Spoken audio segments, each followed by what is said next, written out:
Shalom Bapak Ibu, Shalom semuanya. Judul renungan kita adalah layak mendapat berkat. Kita sebenarnya layak mendapat berkat. Kita sebenarnya layak untuk jadi bos. Kita sebenarnya layak untuk mendapatkan kemenangan. Tapi ketika kita melihat tentang kesembuhan ilahi, kita menolak dengan berkata, itu murtad, itu bidat.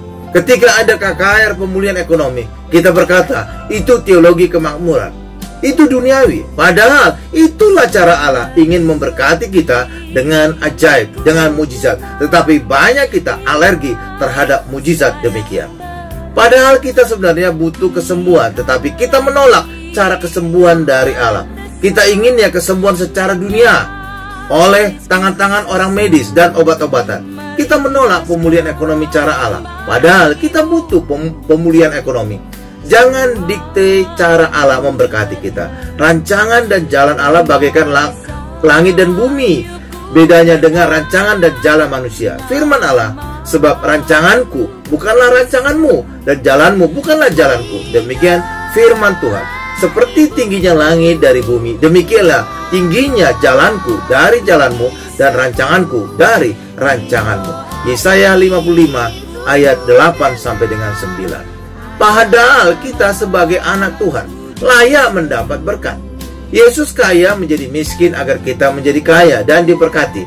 Paulus berkata, kamu telah mengenal kasih karunia Tuhan kita Yesus Kristus, bahwa Ia yang oleh karena kamu menjadi miskin, sekalipun Ia kaya, supaya kamu menjadi kaya oleh karena kemiskinannya. 2 Korintus 8 ayat 9. Layak mendapat berkat. Tetapi seringkali orang yang di bawah hukum Taurat merasa tidak layak. Aku ini hamba, aku ini orang yang berdosa, masa laluku demikian kelam. Sama seperti si sulung itu. Makanya bapaknya menegur, kamu selama ini sudah bersama-sama dengan aku. Milikku adalah milikmu, nikmati. Nyatanya dia tidak berani menikmati. Dia punya mental hamba.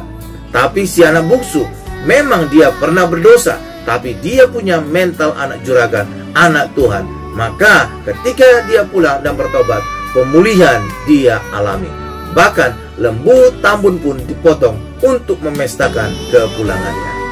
Amin Bapak Ibu. Tuhan Yesus memberkati.